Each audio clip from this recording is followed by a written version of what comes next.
अरे यार, थामो अपने दिल को, क्योंकि झनक की कहानी में अब तक का सबसे बड़ा भूचाल आने वाला है।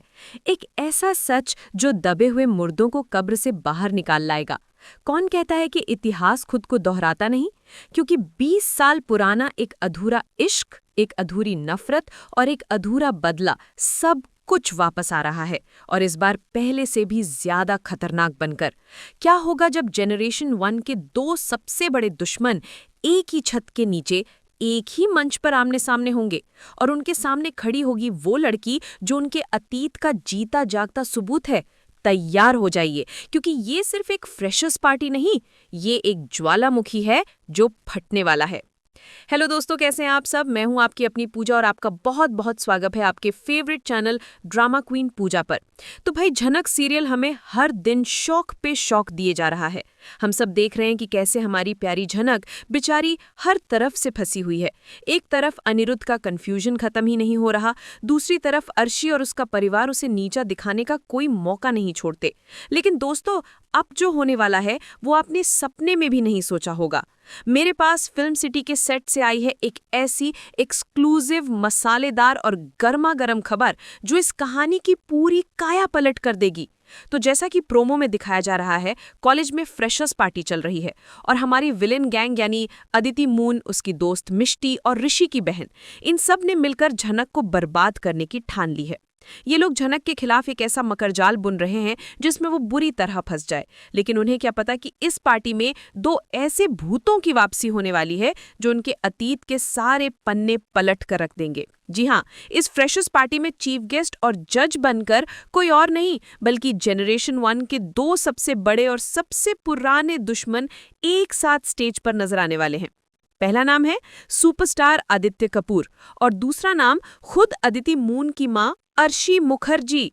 जी हाँ, आपने सही सुना, ये कोई मजाक नहीं है, ये है ड्रामा क्वीन पूजा की एक्सक्लूसिव पक्की खबर। मेकर्स ने एक ऐसा मास्टर स्ट्रोक खेला है जो जनरेशन 1 के अधूरे बदले को जनरेशन 2 में पूरा करेगा। तो चलिए, बिना किसी देरी के इस पूरे प्लॉट का पोस्टमार्टम करते हैं और जानते हैं कि आखिर ये महासंगम क्या तबाही लाने वाला है। तो सबसे पहले बात करते हैं हमारे पहले जज सुपरस्टार आदित्य कपूर की। जो लोग झनक का पहला सीजन भूल गए हैं, उन्हें मैं आपकी पूजा याद दिला दूं। आदित्य कपूर, जिसे सलमान शेख ने निभाया था, कोई छोटा मोटा किरदार नहीं था। वो एक बहुत बड़ा फिल्म स्टार था, अनिरुद्ध बोस का सबसे बड़ा और सबसे ताकतवर राइवल। अगर अनिरुद्ध झनक यानी जनरेशन 1 की झनक की जिंदगी का पहला तूफान था, तो आदित्य कपूर वो किनारा था जो उसे बचाना चाहता था। आदित्य कपूर झनक से सच्चा प्यार करता था। वो शख्स है जिसने झनक के टैलेंट को पहचाना, उसे सपोर्ट किया। जब अनिरुद्ध बोस अर्शी और अपने परिवार के बीच एक पेंडुलम की तरह झूल रहा था, जब वो खुद कंफ्यूज था कि उसे क्या चाहिए, तब आदित्य कपूर ही था जो झनक को सहारा दे रहा था। आपको याद होगा, आदित्य ने झनक को उसका पहला बड़ा एड शूट दिलाया था, और उस वक्त अनिरुद्ध की जलन देखने लायक थी। आदित्य ने तो झनक को तब भी बचाया था जब विलन तेजस ने उसे किडनैप कर लिया था। आदित्य अनिरुद्ध की तरह कंफ्यूज नहीं था, वो क्लियर था, उसे झनक चाहिए थी। वो झनक के साथ हर हाल में खड़ा रहा। एक वक्त तो ऐसा भी आ गया था जब झनक अनिरुद्ध की टॉक्सिसिटी से तंग आकर आदित्य से शादी करने के लिए भी तैयार हो गई थी। लेकिन अनिरुद्ध के ड्रामे की वजह से ये शादी रुक गई। आदित्य का किरदार अधूरा रह गया, और वो अनिरुद्ध से हार गया और एक टूटा हुआ दिल लेकर झनक की जिंदगी से चला गया। और अब 20 साल बाद वही आदित्य कपूर एक और भी बड़ा सुपरस्टार बनकर उसी कॉलेज के फ्रेशर्स पार्टी में जज बनकर वापस आ रहा है, जहां झनक फूल अपनी नई जिंदगी शुरू करने आई है। उसे नहीं पता कि इतिहास उसका इंतजार कर रहा है। सोचिए दोस्तों, जब आदित्य कपूर झनक फूल को देखेगा, जो बिल्कुल उसकी पहली मोहब्बत जैसी दिखती है, तो उसके दिल पर क्या बीतेगी? क्या वो 20 साल पुराने प्यार को फिर से महसूस करेगा? ये देखना बहुत ही दिलचस्प होने वाला है। अब बात करते हैं दूसरी जज की, जो इस कहानी को एक्सप्लोसिव बना देगी। अर्शी मुखर्जी। जी हाँ, अदिति मून की माँ, जिसे अब खूबसूरत आश्लेषा सावंत निभा रही हैं।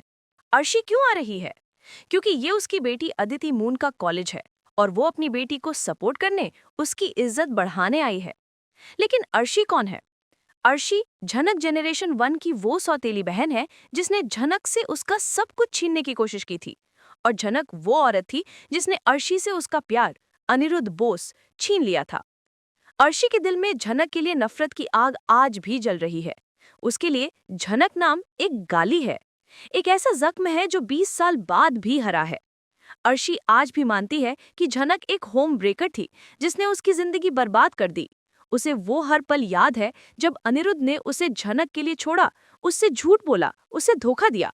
अर्शी को वो जिल्लत याद है जब अनिरुद्ध ने भरी महफिल में झनक को अपनी पत्नी माना था। और अब सोचिए, वही अर्शी जब अपनी बेटी की दुश्मन के रूप में झनक फूल को देखेगी, जो बिल्कुल उसी झनक की परछाई है, तो क्या होगा? उसके अंदर का सारा जहर, सारी नफरत बाहर आ जाएगी।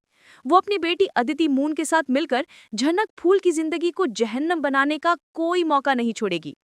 ये मर बेटी की विलेन जोड़ी अब जो तबाही मचाएगी, वो देखने लायक होगी। तो पूरा स्टेज सेट हो चुका है। जज की कुर्सी पर दो पुराने दुश्मन, आदित्य और अर्शी। ऑडियंस में बैठा है ऋषि, जो अपनी सीक्रेट वाइफ को देख रहा है, और अदिति मून, जो अपनी माँ को देखकर खुश हो रही है। और स्टेज पर है हमारी झनक फूल। कंपटीशन होता है, और जैसा कि होना ही था, झनक फूल अपनी शानदार परफॉर्मेंस से सबका दिल जीत लेती है। और अनाउंसमेंट होती है, and the winner of miss fresher 2025 is झनक फूल। ये सुनते ही अदिति मून और मिष्टी के पैरों तले जमीन खिसक जाती है। उनका प्लान फेल हो जाता है। और इसी जलन में, इसी नफरत में, मिष्टी अदिति के कहने पर झनक को वो नशीला ड्रिंक पिला देती है। उनका प्लान है कि झनक नशे में कोई तमाशा करे और आदित्य कपूर और बाकी कॉलेज की नजरों में गिर जाए। लेकिन यहाँ होता है कहानी का सबसे बड़ा धमाका। उनका प्लान उन्हीं पर उल्टा पड़ जाता है। झनक नशे में तमाशा नहीं करती, बल्कि वो अपना वो सबसे बड़ा राज उगल देती है जिसे वो अब तक सबसे छुपा रही थी। वो माइक पर आती है और नशे की हालत में पूरी दुनिया के सामने चिल्लाकर कहती है, ऋषि मेरा पति है। ये एक कन्फेशन एक पल में सब कुछ बदल देता है। आदित्य कपूर, जो झनक को ट्रॉफी देने के लिए स्टेज पर चढ़ता है, वही जम जाता है। उसके हाथ कांपने लगते हैं। झनक, ये नाम सुनते ही उसका पूरा अतीत उसके आंखों के सामने आ जाता है। और फिर ये सच कि वो शादीशुदा है, और वो भी ऋषि से। उसके दिल के टुकड़े टुकड़े हो जाते हैं। अर्शी मुखर्जी, जो नीचे बैठी है, गुस्से से अपनी मुट्ठियां भींच लेती है। उसे लगता है कि ये लड़की अपनी माँ से भी 2 कदम आगे है। इसने ऋषि पर डोरे डालने के लिए पति होने का झूठा नाटक शुरू कर दिया है। और अदिति मून, उसका तो जैसे दिल ही फट जाता है। जिस ऋषि से वो शादी करने के सपने देख रही थी, वो किसी और का पति है, और वो भी उस झनक का। तो अब सोचिए, इस एक रात ने 3 जिंदगियों में भूचाल ला दिया है। अब आगे क्या होगा? आदित्य कपूर की इस धमाकेदार वापसी का असर क्या होगा? पहला नतीजा, एक नए और खतरनाक लव ट्रायंगल की शुरुआत। अब तक कहानी में आयुष, झनक फूल और ऋषि का ट्रायंगल चल रहा था, लेकिन अब आदित्य कपूर की एंट्री से ये लव स्क्वायर बन सकता है। आदित्य, जो झनक 1.0 से प्यार करता था, अब झनक 2.0 के लिए प्रोटेक्टिव हो जाएगा। वो उसे ऋषि जैसे कंफ्यूज्ड आदमी से बचाना चाहेगा। और अगर वो अफवाह सच निकली कि आयुष आदित्य का बेटा है, तो बाप बेटा दोनों एक ही लड़की के प्यार में होंगे। बाप अपने अधूरे इश्क को पूरा करना चाहेगा, और बेटा अपनी पहली मोहब्बत को पाना चाहेगा। और इन दोनों के बीच में फंसा होगा ऋषि, जो खुद अपनी पत्नी पर हक नहीं जता पा रहा। ये ट्रायंगल नहीं, बल्कि एक चक्रव्यूह होगा। दूसरा नतीजा, अर्शी और अदिति का महागठजोड़। अब अर्शी अपनी बेटी मून के साथ मिलकर झनक की जिंदगी को जहन्नम बना देगी। वो मून को हर वो चाल सिखाएगी जो उसने खुद 20 साल पहले झनक 1.0 को हराने के लिए चली थी। वो विक्टिम कार्ड खेलेगी, सुसाइड का ड्रामा करेगी, और ऋषि को इमोशनली ब्लैकमेल करके झनक से दूर करने की हर मुमकिन कोशिश करेगी। और तीसरा और आखिरी नतीजा, अनिरुद्ध की वापसी का स्टेज तैयार। आदित्य कपूर की वापसी का सीधा मतलब है अनिरुद्ध की वापसी। जब अर्शी घर जाकर अनिरुद्ध को बताएगी कि उसने झनक की हमशक्ल को देखा और कैसे आदित्य कपूर फिर से उसी चेहरे पर लट्टू हो गया है, तब अनिरुद्ध का 20 साल पुराना दर्द और उसकी इनसिक्योरिटी जाग उठेगी। वो बाप जो 20 साल पहले अपनी प्रेग्नेंट झनक को अपनाने से इनकार कर चुका था, अब जेलसी में अपनी बेटी की जिंदगी में वापस एंट्री मारेगा। तो दोस्तों, ये फ्रेशर्स पार्टी एक महासंगम है जो इस शो की पूरी दिशा बदलने वाली है। आपको क्या लगता है, क्या आदित्य कपूर अपने बेटे आयुष को झनक का हीरो बनाने में कामयाब हो पाएगा? क्या अर्शी और मोन झनक को बर्बाद कर पाएंगी? और जब अनिरुद्ध वापस आएगा, तो वो किसका साथ देगा, अपनी बेटी झनक का या अपनी पत्नी अर्शी का? आपकी राय मेरे लिए बहुत मायने रखती है। मुझे नीचे कमेंट्स में लिखकर जरूर बताइएगा। और अगर आपको मेरी ये एक्सक्लूसिव रिपोर्ट और मेरा ये धमाकेदार एनालिसिस पसंद आया हो तो इस वीडियो को एक बड़ा सा लाइक देना और अपने सारे दोस्तों के साथ शेयर करना तो बनता है बॉस। और हाँ, अगर आप मेरे चैनल ड्रामा क्वीन पूजा पर नए हैं तो जल्दी से सब्सक्राइब बटन दबा दो और बेल आइकन को भी हिट कर दो ताकि आप मेरी कोई भी एक्सक्लूसिव खबर मिस न करें। मैं आपकी पूजा आपसे मिलूंगी अगले वीडियो में एक और भी बड़ी और एक्सप्लोसिव अपडेट के साथ। ये पूजा का वादा है। तब तक के लिए अपना ख्याल रखिए और देखते रहिए drama queen Pooja. Bye bye.